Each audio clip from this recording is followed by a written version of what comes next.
few weeks ago, I covered the story on fraud in Minnesota.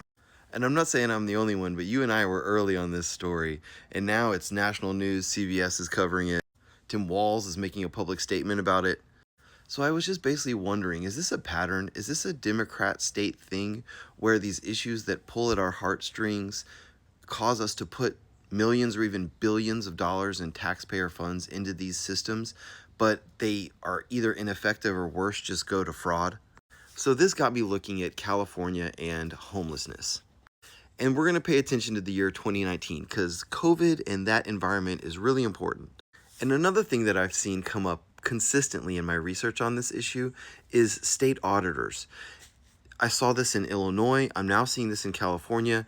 They don't track these programs, which just makes it a perfect environment for fraud. And the auditors will say this: the failure to consistently track if the programs were successful. And in this environment, real estate developers, $50 million fraud, luxury purchases. Homeless Services CEO, this guy, Kevin Murray, a senator in California, on the Democrat side of things, stepping down because of this huge scandal. And of course, when there's this much money slushing around, campaign donations are made. And it's honestly hard to decipher whether or not the heart is in the right place of the people who are involved in some of this. I want to believe that is the case. But like here you see that this LA Homeless Authority CEO comes in. She's getting a base salary of $430,000 in taxpayer money. This is her here, Valicia Adams Kellum. She comes into the role and pretty much immediately she signs $2 million in deals with her husband. And then she has to step down. There's just so much money, it makes it hard to create a really virtuous environment. The incentives are there to take some of the $37 billion for yourself, especially if you're on the Democrat side, and especially if you're kind of cool with this nonprofit, squishy money political world. And the leader of this is undoubtedly Gavin Newsom, who said in his 2019 inaugural address, the fight against homelessness is a statewide mission. But since spending $37 billion on it, the number of homelessness in California has increased to about 190,000 people by 60%. And just to put it in perspective, that's about the population of Tempe, Arizona. And of course, the state auditor is saying, we don't know what to tell you because we don't have current information on the costs and outcomes of these programs. And you're going to see this happens. A nonprofit can just take millions of dollars, house no people, just say it was a hard year. It's just camouflage. And there's 9 state agencies, 30 programs, so some of these people can double bill. They'll just bill one agency and another agency both for the same service. And so much of this comes out of this time during the COVID pandemic where the Democrats just sent $2 trillion through the CARES Act down into state and local governments, particularly into nonprofits. And I hesitate to say that this was all fraudulent. I mean, I think that the idea here, the hope was good. At least I hope so.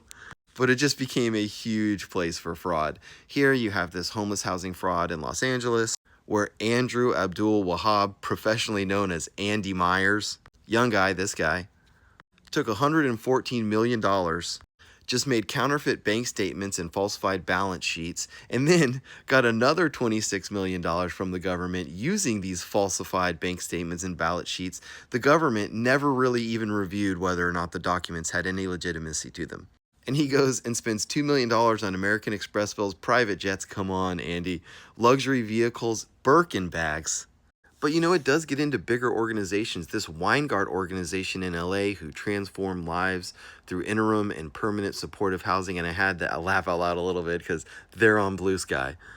But yeah, so they basically go and use public money to buy a 76-unit building for $27 million. Turns out that that building was owned by one of their own who had bought the same property just 4 months earlier for $11 million. A $16.1 million markup in 4 months with no renovations to the building. Can you imagine telling an appraiser, if you're a homeowner, oh yeah, I didn't do anything to this building, but now it's worth more than double? But Karen Bass, the mayor of LA, liked it. She had a big role in fast-tracking the acquisition. And it turns out, even after this crazy acquisition, which makes no sense and cost the taxpayers so much money, Kevin Bass nominated this organization's real estate chief to the spending board that's meant to oversee these expenditures. I guess it could matter that their organization's executive employees and affiliated foundations donated money into her campaigns. It goes up to San Francisco as well. There is a homeless nonprofit that is now being investigated by the FBI. They took $28 million from the city, basically kept no records of what they're doing. Looks like they were doing shady stuff with their friends and family. That's what happens when you don't audit the stuff. You even had people who would go and make a profession of working with homeless people to defraud the healthcare programs of $10 million. So these people would go out to homeless people, tell them about the fraud, take them into the hospitals, and then get kickbacks from the hospitals because the hospitals could bill these healthcare programs. So like this guy made almost $500,000 in 2005 and $620,000 in 2006 just from this scam. So now the United States Attorney is investigating. So it does look like there is this pattern of an issue that strikes at your heart, like homelessness, being used by Democrats to just flood the zone with cash, which goes to nonprofits. It doesn't have any oversight. That's pretty convenient. There's tons of fraud, and now you have the homeless industrial complex with all these people profiting off of it, using taxpayer money, making a career of fraud, and basically no results, actually opposite results. The number of homeless folks grew by 60%.